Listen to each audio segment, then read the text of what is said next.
नमस्कार मंडळी, राज्याचे लोकप्रिय दिवंगत उपमुख्यमंत्री अजितदादा पवार यांच्या घात आणि अपघाताविषयी एक महत्त्वाची अपडेट आलेली आहे.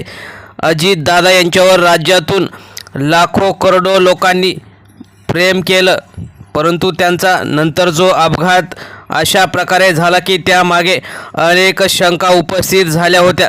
दादांचा घात की अपघात याविषयी एक महत्त्वाची बातमी आलेली असून दादांचा घातच असण्याची शक्यता वर्तवण्यात येत आहे. आणि त्यामागे नेमका कुणाचा हात आहे, नेमकं काय झालंय ते आपण सविस्तर बघणार आहोत. चॅनलवर जर तुम्ही नवीन असाल तर चॅनल सबस्क्राईब करून बेल आयकॉन प्रेस करा, म्हणजे रोज नवनवीन राजकीय आणि इतर सर्व घडामोडी तुम्हाला एकाच ठिकाणी बघायला मिळतील. व्हिडिओ शेवटपर्यंत बघा. आपण सुरुवात करूया की नेमकं काय झालं आहे. अजितदादा यांचा अपघात झाला आणि त्यानंतर अनेकांनी प्रश्न उपस्थित केले.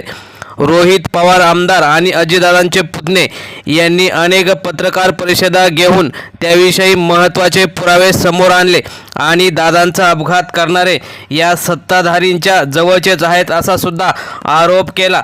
अनेकांनी तर सोशल मीडियावर सुनील तटकरे आणि प्रफुल्ल पटेल यांची सुद्धा नावं घेतली. त्यानंतर अमोल मिटकर यांनी सुद्धा अनेक ठिकाणी शंका उपस्थित केल्या. त्यामध्ये जे विमानात होते त्यांचाच कोणाला तरी सत्ताधाऱ्यांनी त्यांना सांगितलं होतं का, असा सुद्धा आरोप त्यांनी केला. अजित पवार यांच्या ताफ्याशी संबंधित अपघात घडल्यानंतर सुरुवातीला तो एक सामान्य घटना म्हणून पाहिलं जात होतं, परंतु अनेकांनी ज्या काही शंका उपस्थित केल्या त्यानंतर हा घातच असू शकतो असं स्पष्ट दिसत होतं. आणि अमोल मिटकर यांनी सुद्धा सांगितलं की अजितदादा पवार यांच्या जवळच्या सहकाऱ्यांचाही या प्रकरणात हात असू शकतो. त्यांनी कोणाचे नाव नसले घेतले तरी घरातीलच लोक म्हणजेच त्यांच्याच पक्षातील लोक असा सूचक इशारा त्यांनी दिला. त्यामुळे या विधानामुळे अनेक प्रश्न उपस्थित झाले होते. पक्षात अंतर्गत गटबाजी वाढली होती का, अजितदादा पवार यांच्यावर पक्षातील लोकांचा दबावाचा प्रयत्न होता का, असं सुद्धा यामागे निर्माण झालेलं आहे. या प्रकरणात सर्वात मोठा वाद निर्माण झाला तो म्हणजे सुनील तटकरे आणि प्रफुल्ल पटेल यांचा अप्रत्यक्ष उल्लेख. मिटकरी असतील किंवा रोहित पवार यांनी या दोघांचाही अप्रत्यक्ष उल्लेख करून त्यांना टार्गेट केलं आणि यामागे त्यांचा हात आहे का असं सुद्धा प्रश्न उपस्थित केला. तसेच अजितदादा जो काही अपघात होण्यापूर्वी एक दिवस अगोदर प्रफुल्ल पटेल यांच्या महत्त्वाच्या कागदपत्रावर सही करण्यासाठी गेले आणि त्यानंतर दुसऱ्या दिवशी सकाळी त्यांचा अपघात झाला. यामागे काही कारण आहे का असं सुद्धा उपस्थित केलेला सवाल रोहित पवार यांनी सर्वांसमोर मांडला. तसेच अशोक खरात प्रकरण आणि अजितदादा अपघात प्रकरण यामागे सुद्धा काही हातखंडा आहे का असं सुद्धा अमोल मिटकरी यांनी सांगितलं. त्यामुळे आता या प्रकरणावर विरोधी पक्षांनीही जोरदार टीका केली असून अजितदादा प्रकरणाचा जो काही महत्त्वाचा छडा असेल तो लवकरात लवकर लागावा, कारण अजितदादा हे एका पक्षाचे नव्हे तर ते राज्याचे लोकप्रिय आणि सर्वांचेच मित्र होते. त्यामुळे अजितदादा पवार यांचा घात झाला की अपघात झाला हे लवकर शोधून काढावं असं कार्यकर्त्यांसहित सर्वच राज्यातील जनता मागणी करत आहे. या प्रकरणानंतर राज्यभरातील चौकशीची मागणी जोर धरत असताना SIT जरी स्थापन केली असली तरी यामधून अजून काहीच तांत्रिक पुरावे समोर आलेले नाहीत. त्यामुळे CCTV आणि सर्व तांत्रिक पुरावे समोर आणावेत आणि हा घातपात कोणी केला आहे त्यामागील सर्वांना फाशीची शिक्षा द्यावी असं मत सर्वांनीच मांडलेलं आहे.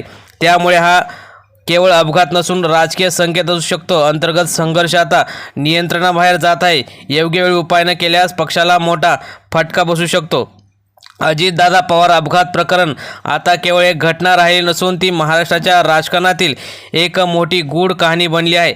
अमोल मिटकरी असतील किंवा आमदार रोहितदादा पवार यांनी उपस्थित केलेल्या शंकामुळे या प्रकरणाचे गांभीर्य अधिक वाढले आहे. खरेच हा अपघात होता की नियोजित घात होता? जवळचे सहकारी यात सहभागी होते का, की हा केवळ राजकीय दबाव टाकण्याचा प्रकार आहे? या सर्व प्रश्नांची उत्तरे येणाऱ्या काळात नक्कीच मिळतील. मात्र एक गोष्ट नक्की आहे की अजितदादा म्हणजे राज्यातील सर्वात काम करणारा माणूस आणि प्रशासनावर वचक असणारा माणूस, परंतु त्यांच्या अपघाताविषयी ज्यांना शंका होती त्यांनी पोलीस स्टेशनला तक्रार करायला गेले, परंतु अजितदादा यांची जी काही तक्रारसुद्धा घेतली नाही. म्हणजेच राज्यात ज्या व्यक्तीचा दरार होता त्यानंतर आता भाजपाचे गृहमंत्री आणि मुख्यमंत्री असलेले देवेंद्र फडणवीस यांच्या राज्यात अजितदादांच्या घात अपघाताविषयी एकही तक्रार घेऊ नये याचा अर्थ नेमका काय घ्यायचा असा सुद्धा प्रश्न एकवेळी राज ठाकरे यांनी उपस्थित केला होता. मित्रांनो, तुम्हाला काय वाटतं, अजितदादा यांचा घात असेल की अपघात? आणि तो कोणी केलेला असू शकतो? कमेंटमध्ये नक्कीच उत्तर द्या. धन्यवाद. जय हिंद, जय महाराष्ट्र.